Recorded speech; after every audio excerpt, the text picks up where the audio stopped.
आज मैं आप लोगों को जो है इन्वायरमेंटल स्टडीज़ ईवीएस जो है सीटेट एग्ज़ाम 2021 में पूछे गए क्वेश्चंस को डिस्कस करूंगा। तो आप देखिए कि एग्ज़ाम में किस तरीके के क्वेश्चन आते हैं, उस तरीके से आप प्रिपरेशन करिए। इससे क्या होता है, वीडियो आपको देखने से क्या होता है, आपको ये आइडिया लगेगा कि आपको जो है किस किस टॉपिक को कवर करना है, क्या पढ़ना है, तो इस तरीके से तैयारी करना है। तो आइए हम 2021 में पूछे गए क्वेश्चन को डिस्कस करते हैं। तो पहला क्वेश्चन क्या कह रहा है, क्वेश्चन नंबर 1 देखिए, निम्नलिखित में से कौन सा एक भारत का संघ शासित प्रदेश नहीं है। आपको बताना है यूनियन टेरिटरी। यूनियन टेरिटरी में जो है इसमें एक दिया हुआ है, ये मणिपुर दिया हुआ है। मणिपुर एक स्टेट है, ना कि यूनियन टेरिटरी है। नेक्स्ट देखिए, निम्नलिखित में से कौन से कच्चे तेल के उत्पादक हैं। कह रहा है कि जो है कच्चे तेल के जो उत्पादक होते हैं, कह रहा है कि क्रूड ऑयल पेट्रोलियम का जो है प्रोडक्शन करने वाला कौन सा जो है स्टेट है। तो कौन सा है, तो ये है असम और उड़ीसा। असम और उड़ीसा में जो होता है कच्चे क्रूड पेट्रोलियम को जो है प्रोडक्शन होता है, मतलब वहाँ से निकाले जाते हैं। क्वेश्चन नंबर आंसर क्या सही है, 62 का आंसर 2 सही, असम एंड उड़ीसा। हमारे देश का संविधान निम्नलिखित में से किसके नेतृत्व में बनाया गया था। तो आपको पता है the chairman of drafting committee doctor BR Ambedkar, ये आंसर हो गया आपका तीसरा। मोहनदास करमचंद गांधी, सरदार वल्लभ भाई पटेल और डॉक्टर भीमराव बाबा साहब अम्बेडकर। तो ऑप्शन इसमें क्या हो गया, तीसरा सही। देखिए, पौधे के लिए किए जाने वाले नीचे दिए गए कार्यों पर विचार कीजिए। देखिए, इसमें फंक्शन ऑफ रूट्स के क्या फंक्शन होते हैं। जो रूट होता है, प्लांट्स रूट के फंक्शन क्या होते हैं, टू गिव सपोर्ट, प्लांट को सपोर्ट करना, to store food and to absorb water and mineral. ये 3 होता है, A, C and D। To provide humus, humus तो सॉइल में होता है। तो ये तो ऑप्शन क्या हो गया आपका, ACD। ऑप्शन 64 का जो होगा ये होगा ACD ऑप्शन 4। जो जड़ होती है सहारा प्रदान करती है, फूड स्टोर करती है और वाटर मिनरल को एब्जॉर्प्शन करने में हेल्प करता है। नेक्स्ट देखिए, पोचमपल्ली भारत के दक्षिणी राज्य का एक कस्बा है जो सुंदरता से डिजाइन की गई चमकदार रंगों की पोचमपल्ली साड़ियों और विशेष प्रकार की बुनाई, जिसे भी पोचमपल्ली भी ही कहते हैं, के लिए प्रसिद्ध है। यह कस्बा अब किस राज्य का भाग है। पोचमपल्ली जो है ये जो है एक ऐसा सिटी है, कस्बा है जो आंध्र प्रदेश में था। अब ये जो है आंध्र प्रदेश में जो है 2 स्टेट बने, तेलंगाना। तो ये अब जो है तेलंगाना स्टेट में जो है ये कस्बा है। निम्नलिखित में से खाद्य पदार्थों के उस समूह को चुनिए जिसके प्रत्येक सदस्य में लौह तत्व होता है। देखिए, जो आयरन होता है ये, इससे एनीमिया नहीं होती है। इसको जो है अगर आप सही खाएंगे तो इसमें पूछ रहा किस फूड सब्सटेंस में जो है आयरन की जो है प्रचुर मात्रा में, rich in iron.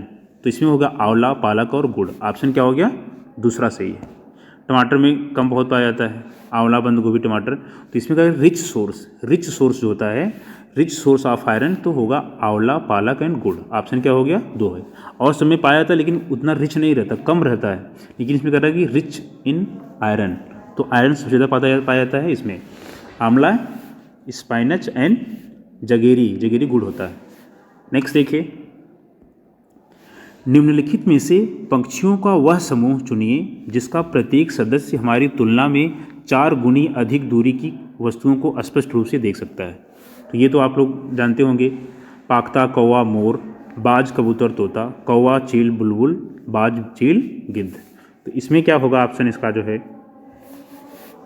Eagle, kites and vulture, बाज, चील एंड गिद्ध। ऑप्शन क्या हो गया, 4 सही हो गया। ईगल, काइट्स एंड वल्चर्स, बाज, गिद्ध एंड चील।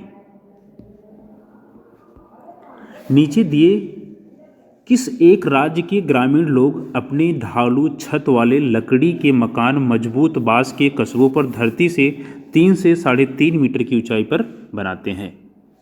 इन which of the following states most villagers construct their wooden houses 3 to 3.5 meter above the ground on strong bamboo pillars with sloping roofs. इसका ऑप्शन होगा 68 का जो ऑप्शन होगा ये होगा आंसर 3। देखिए 69, भारत के मानचित्र में दिल्ली की स्थिति के सापेक्ष गांधीनगर गुजरात और पटना की बिहार की राजधानी क्या है। जब इंडिया का आप जो मैप देखेंगे तो उसमें आप देखेंगे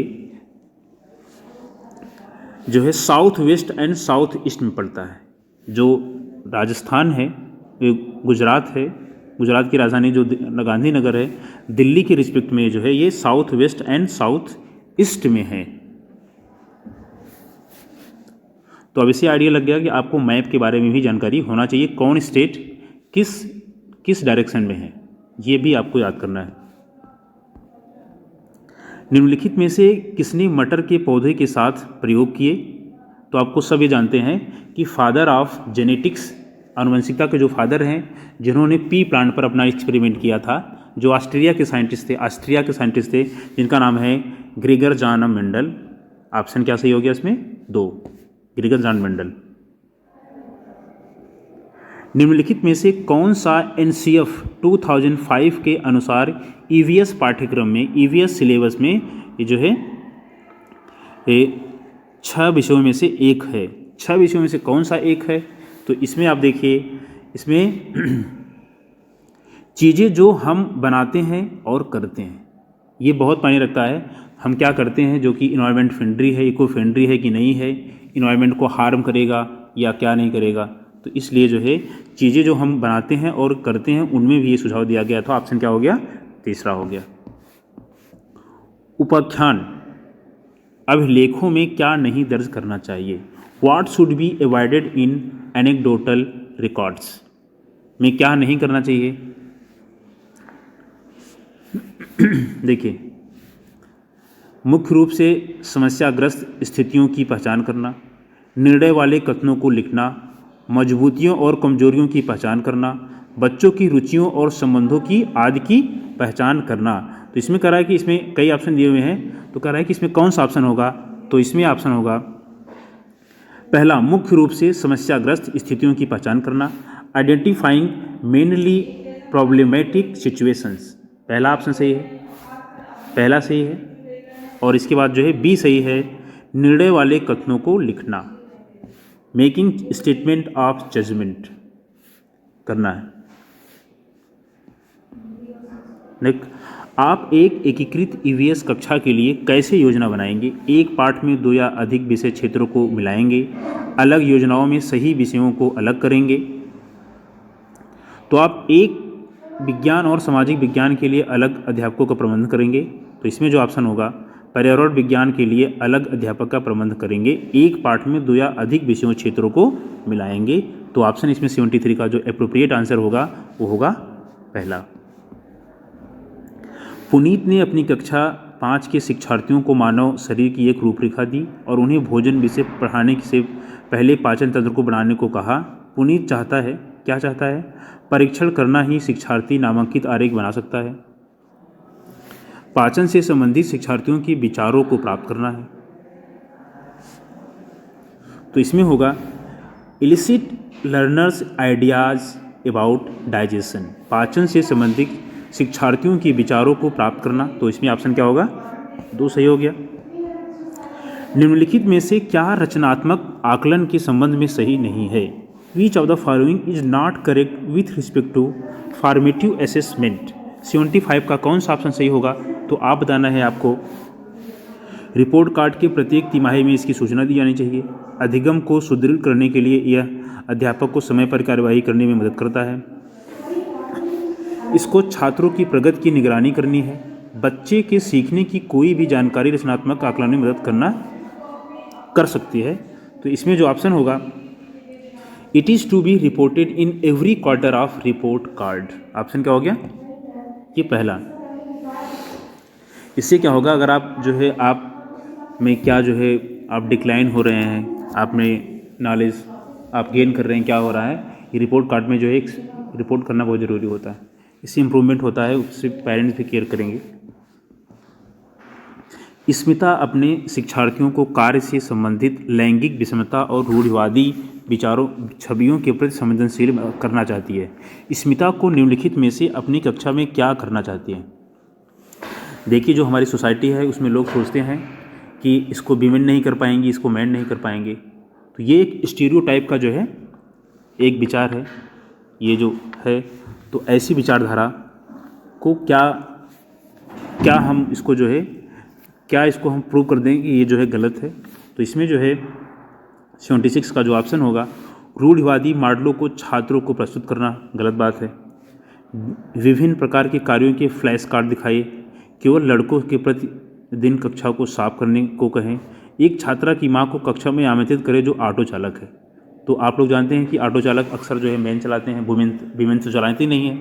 तो अगर हम उसको जो है एग्जाम्पल देंगे तो लोगों को अंदर ये जो सोसाइटी में जो स्टीरियोटाइप फैला हुआ है, रूढ़िवादिता फैला हुआ है, इसको हम जो है गलत साबित कर सकते हैं। तो इसमें जो है ऑप्शन क्या होगा, चौथा सही है। कक्षा 5 के समयन आमतौर पर अपना दिया हुआ कक्षा का कार्य नहीं करते हैं। मुद्दे को हल करने का सबसे अच्छा उपाय हो सकता है उसकी कठिनाई का पता लगाने और उसके अनुसार कक्षा कार्य को समायोजित करने के लिए उससे बात करते हैं। किसी दूसरे बच्चों को उसकी कक्षा के कार्य को पूरा करने में मदद करते हैं। माता पिता से बात करें और उन्हें सलाह दें, उसे वैकल्पिक और आसान गृह कार्य दें। तो देखिए इसमें आप खुद जो है जो एग्जैक्ट आंसर है, एप्रोप्रिएट है, तो ऑप्शन होगा उसकी कठिनाई का पता लगाने और उसके अनुसार कक्षा कार्य को समायोजित करने के लिए उससे बात करें। Talk to him to find his difficulty and adjust class work accordingly. पहले उसकी डिफ़िकल्टी को जो है फाइंड करिए और फिर उसके क्लास वर्क को उसके अकॉर्डिंग जो है एडजस्ट करने का वो करें। ऑप्शन क्या हो गया, पहला सही है। 78 देखिए, मुस्कान ने परिवहन में डीजल वाहनों का उपयोग निषिद्ध होना चाहिए विषय पर एक वाद विवाद का संयोजन किया। मुस्कान के द्वारा इस विषय पर कक्षा में वाद विवाद के आयोजन का क्या उद्देश्य हो गया। Muskan organise a debate on the topic use of diesel vehicles in transportation should be prohibited. नहीं होना चाहिए, डीजल के इंजन जो है नहीं यूज करना चाहिए। तो उस वाद विवाद डिबेट होता है तो क्या कहना चाहती है, देखिए वह पूरी तरह से परिवहन में डीजल वाहनों को प्रतिबंध लगाने के लिए आवश्यकता पर छात्रों को संवेदनशील बनाना चाहती है। ये कुछ सही लग रहा है और आंसर पढ़ते हैं। यह छात्रों के विचारों को जानने और उन्हें सही करने में मदद करेगा। वह आधुनिक वाहनों के उपयोग के लाभों पर छात्रों को संवेदनशील बनाना चाहती है। यह इस मुद्दे पर छात्रों को कई दृष्टिकोणों की सराहना करने में मदद करती है। तो आप इसमें बताइए 78 का जो ऑप्शन होगा तो इसमें कौन एप्रोप्रिएट है। तो लगभग सभी आपको सही लग रहा है। तो इसमें जो है सही जो एग्जैक्ट आंसर है वो है it helps student in appreciating multiple perspective on this issues. तो यह इस मुद्दे पर छात्रों को कई दृष्टिकोणों की सराहना करने में मदद करता है। तो ऑप्शन क्या हो गया कि डीजल इंजन होते हैं ये इन्वायरमेंट को कितना हार्म करेंगे, कितना हमको कम यूज़ करना चाहिए, क्या नहीं करना चाहिए, ये सारे जो है वाद विवाद से इसमें बहुत सारे दृष्टिकोण की सराहना होती है। तो ऑप्शन क्या हो गया, चौथा सही है। EVS इन्वायरमेंटल स्टडीज़ में मानचित्रण कौशल क्या होता है। 79 का जो ऑप्शन होगा क्या होगा, लैंडस्केप खींचने के कौशल को विकसित करता है। The skill of drawing landscapes, the skill of predicting and calculating, recording skill, understanding of relative position of places. अगर हम EVS में क्या करते हैं, अगर हम मैपिंग का स्टडी करते हैं तो हमको एक प्लेस से दूसरा प्लेस के रिस्पेक्ट में क्या कहाँ है उसको हम पता कर सकते हैं। तो 79 का जो ऑप्शन होगा वो होगा स्थानों की सापेक्ष स्थिति की समझ को विकसित करेंगे कि इस सिटी के सापेक्ष कौन सिटी है, तो हम बता सकते हैं। ये होगा ऑप्शन नंबर 4। अब देखिए 80 का देखिए, EVS की एकीकृत प्रकृति सहायक है क्या है। The integrated nature of EVS helps to क्या होगा। देखिए आप पाठ्यचर्चा के भार को कम करने और विशिष्ट प्रकरणों को पेश करने में, reduce the curriculum load and introduce specific topics. तो इसमें जो है ये कुछ सही लग रहा है, पाठ्यचर्चा के भार को कम करने और शिक्षार्थियों को सार्थकतापूर्वक सीखने में, शिक्षार्थी केंद्रित उपागम का पालन करने और संकल्पनाओं की अधिक संख्या का परिचय देने में, दी गई सूचनाओं और विवरणों से सीखने में। क्या इसमें सही है, देखिए इसमें जो एग्जैक्ट आंसर है वो है आपका reduce curriculum load and help children to learn meaningfully. क्या होता है कि जैसे कि आप फिजिक्स, केमिस्ट्री, बायो सब चीज़ पढ़ते हैं तो EVS इसलिए इम्पॉर्टेंट होता है क्योंकि हम जिस EVS में रह रहे हैं, कि जिस पर्यावरण में रह रहे हैं उसे हमें कैसे एडजस्ट करना चाहिए। हम उसे कैसे इको फ्रेंडली बना सकते हैं, उसको हार्म ना करें, ये सारी चीज़ें आप मीनिंगफुल होना चाहिए लर्निंग, इसलिए किया जाता है। तो ऑप्शन क्या होगा? दूसरा सही होगा। देखिए, निम्नलिखित में से क्या ईवीएस में आकलन का एक व्यापक संकेतक नहीं है? क्या नहीं है? देखिए, सहयोग, न्याय के प्रति सरोकार, समानता के प्रति सरोकार, अवधारणा मानचित्रण। तो concept mapping, cooperation, concern for justice, concern for equality, concept mapping, option 4। कुछ हजार साल पहले भारत में तालाबों के निर्माण के अल बेरूनी के अवलोकन के आधार पर कक्षा 5 के ईवीएस के पाठ्य पुस्तक में एक अनुच्छेद है। इस अनुच्छेद को शामिल करने का क्या उद्देश्य होता है? क्या उद्देश्य होगा? देखिए, यह इतिहास के स्रोतों की पहचान करने के में शिक्षार्थियों की मदद करता है। सही बात है, ये तो सही लग रहा है। यह शिक्षार्थियों को उनके अवलोकनों की रिकॉर्डिंग में सुधार करने में मदद करता है, कर सकता है। कुछ एग्जैक्ट सही लग रहा है। यह शिक्षार्थियों को कुछ 1000 साल पहले भारत में मौजूद तकनीक की सराहना करने में मदद कर सकता है। ये भी कुछ सही लग रहा है। यह शिक्षार्थियों को इतिहास में साक्ष्य की भूमिका की सराहना करने में मदद कर रहा है। तो इसमें जो ऑप्शन होगा 82 का, ये होगा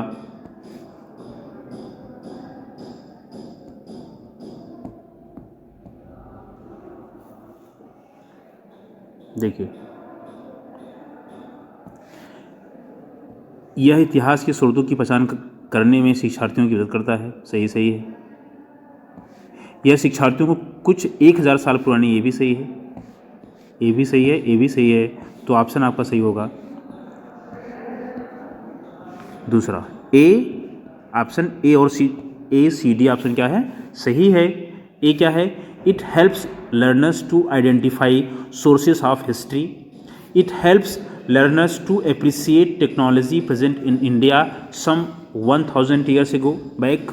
It helps learners to appreciate the role of evidence in history. ये तीनों ऑप्शन अप्रोप्रिएट सही हैं। अपनी कक्षा में 50 से अधिक छात्रों के साथ वाडी उन्हें एक ऐसी गतिविधि में जोड़ना चाहती है जिसमें सीखने को बढ़ाने के लिए अधिकतम संख्या में इंद्रियां शामिल हो। निम्न में से कौन सा क्रियाकलाप उपरोक्त कार्य के लिए ठीक होगा?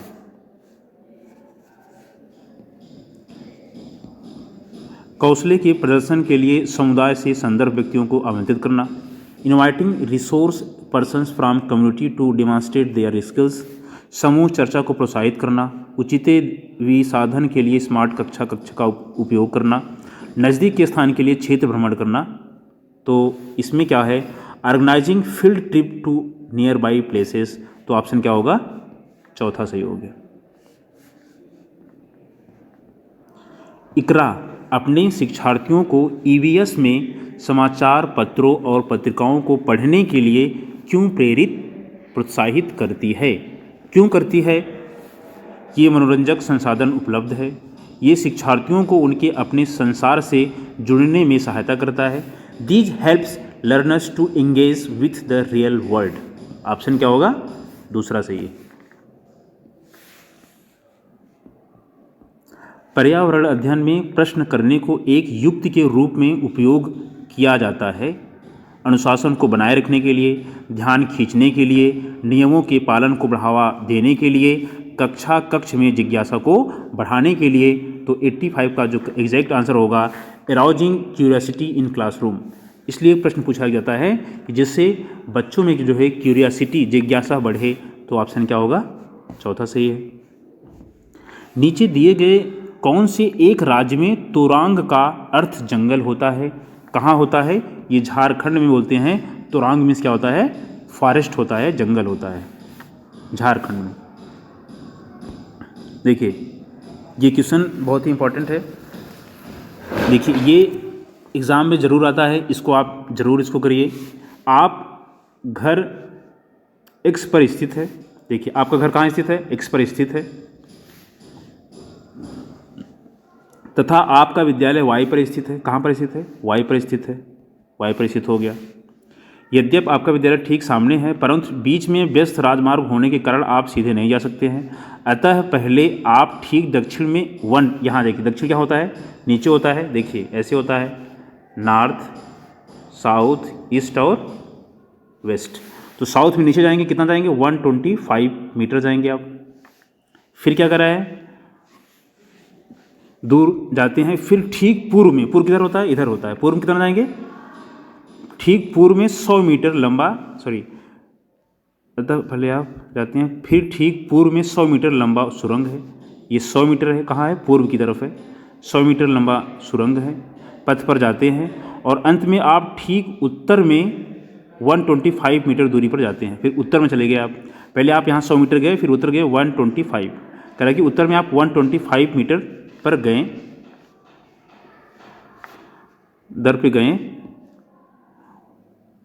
125 मीटर दूरी पर वाई पर अपनी विद्यालय पहुँचते हैं। वाई पर विद्यालय के सापेक्ष एक्स पर आपका घर कहाँ स्थित है। देखिए, जब मैंने आपको बताया कि ये जो डायरेक्शन दिया हुआ है, जब ये वाई पर पहुँच जाएगा तो वाई के रिस्पेक्ट में जो है ये जो उसका घर है ये कहाँ पड़ रहा है, वेस्ट में पड़ रहा है। कहाँ पड़ रहा है, वेस्ट में पड़ रहा है। तो कितना मीटर गया है, देखिए ये 100 मीटर है और ये पूरा कितना होगा, ये भी होगा 100 मीटर होगा। तो 100 मीटर पश्चिम की तरफ पड़ेगा उसका घर। तो ऑप्शन क्या हो गया सही इसका, 100 मीटर ठीक पश्चिम की तरफ पड़ेगा। ऑप्शन क्या हो गया, तीसरा सही हो गया। कोई लड़का नागरकोइल से मडगांव जाने के लिए 4 जून 2020 को किसी रेलगाड़ी में सवार हुआ है। यह रेलगाड़ी 22.30 बजे नागरकोइल से चली और 6 जून इतना को 4:30 बजे मडगांव पहुंची। यदि इस समय अंतराल में रेलगाड़ी ने इतना किलोमीटर की दूरी तय की हो तो उसकी एवरेज स्पीड क्या होगी। देखिए, जब वो 4 जून को चला था, कब चला था, रात को 22:03 पर, तो 1.5 घंटे 4 जून को बचा हुआ। फिर 25 पूरा ट्रेवलिंग करता है तो 24 घंटे हो गया। और फिर जो है 6 जून को जो है वो 4:30 बजे, मीन्स 4.5 घंटे।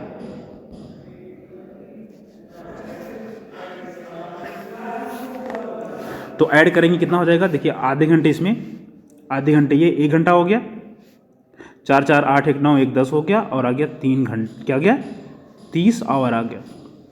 कितना आ गया, वो 30 आवर की ट्रेवलिंग किया। तो आपको पता है कि distance upon time equal to क्या होता है, स्पीड होता है। डिस्टेंस दिया है 1 अपॉन 30, तो डिवाइड करेंगे तो 38 पॉइंट समथिंग आएगा। तो इसमें जो ऑप्शन होगा वो क्या होगा, दूसरा। तो इट इज़ क्लियर। नेक्स्ट देखिए आपने, देखिए जब आपने 4 जून को ट्रेवलिंग करना शुरू किया तो 22.3 बजे, मीन्स क्या हुआ, तो 4 तारीख को जो है आपके पास 1.5 घंटे बचा हुआ है 24 घंटे होने में। और इसके बाद जो है 25 को पूरा ट्रेवलिंग करता है तो 24 घंटे होता है एक दिन में। फिर 6 को पहुंचता है 6 जून को, तो उसमें 4.5 घंटे है ना, 4.5 घंटे। सबको ऐड करने पर जब टाइम आ जाएगा, कितना आ जाएगा, 30 घंटे आ गया। तो 30 घंटे तो डिस्टेंस अपॉन टाइम में डिवाइड करेंगे तो स्पीड आ जाएगी 38 पॉइंट समथिंग होगा। देखिए क्वेश्चन नंबर 89, नीचे दिया गया कौन सा कथन मधुमक्खियों और छत्तों के विषय में सही नहीं है। देखिए, जो हाइव होता है, जो मधुमक्खी का छत्ता होता है, उसमें एक क्वीन होती है। कितना होती है, एक क्वीन होती है। कभी कभी जो है 2-3 क्वीन भी होती हैं, और लगभग 100 होते हैं, मेल होते हैं। क्या होते हैं, इसे बोलते हैं ड्रोन। क्या होते हैं, ड्रोन होते हैं, मधुमक्खी होते हैं, मेल बीज होते हैं। उसके बाद जो है 20,000 से 80,000 तक जो है फीमेल वर्कर्स होती हैं। 3 टाइप की मधुमक्खियाँ होती हैं। पहला क्वीन हो गया, दूसरा ड्रोन हो गया, और तीसरी जो है वर्कर हो गई। वर्कर जो है 20,000 से 80,000 रहता है। जो ड्रोन होता है ये कुछ होती हैं 100 तक होती हैं लगभग, और एक रानी होती है, कभी कभी 2-3 भी होती हैं। तो इसमें जो ऑप्शन होगा, छत्ते में केवल कुछ नर मक्खियाँ होती हैं। क्या होती है, कुछ नर मक्खियाँ होती हैं। ऑप्शन इतना हो गया। देखिए, रानी मक्खी होती है, अंडे ये नहीं देती है, इसलिए गलत है। ऑप्शन क्या हो गया, नीचे दिया गया कौन सा कथन मधुमक्खियों और छत्तों के विषय में सही नहीं है। छत्तों में केवल कुछ नर मक्खियाँ होती हैं, कुछ नहीं, लगभग 100 होता है। 100 तो कुछ होती नहीं है, 100 होती हैं। तो ये गलत है, बाकी सब सही है। रानी मक्खी अंडा देती है, सही है। नर मक्खियाँ छत्तों के लिए अत्यंत महत्वपूर्ण होती हैं। सही है। छतों में बहुत सारी काम करने वाली मक्खियाँ होती है, इसे वर्कर बीज बोलते हैं। अब देखिए नेक्स्ट आप लोग, आज हम मिर्ची के बिना भोजन की कल्पना भी नहीं कर सकते हैं। इसे व्यापारी हमारे देश में लाए थे। कौन लाया था पता है? South America. ऑप्शन क्या हो गया? 90 का तीसरा सही हो गया। साउथ अमेरिका से जो है चिली जो है, इसे आप मिर्च बोलते हैं, उसका जो है यहाँ हुआ था। चिलीज जो है साउथ अमेरिका से आया था। तो आपने क्या देखा, सीटेट एग्ज़ाम में आने वाले ईवीएस के प्रीवियस ईयर इस साल का जो है 2021 में पूछे गए क्वेश्चन को मैंने डिस्कस किया है, जो कि आप लोग इसको अगर आप इस वीडियो को देखते हैं तो आपको इतना हेल्प मिलेगा कि सिलेबस किस टाइप का होता है, क्वेश्चन कैसे आते हैं। तो आपने यहाँ देखा कि जो है, देखिए एक क्वेश्चन जो है इससे आता है रेलगाड़ी वाला, ये तो कंफर्म रहता है। इसके बाद एक डायरेक्शन वाला आता है, ये भी हो गया। और इसके बाद जो है, और जो मैंने आपको बताया, आप उसको आप देखेंगे तो आपको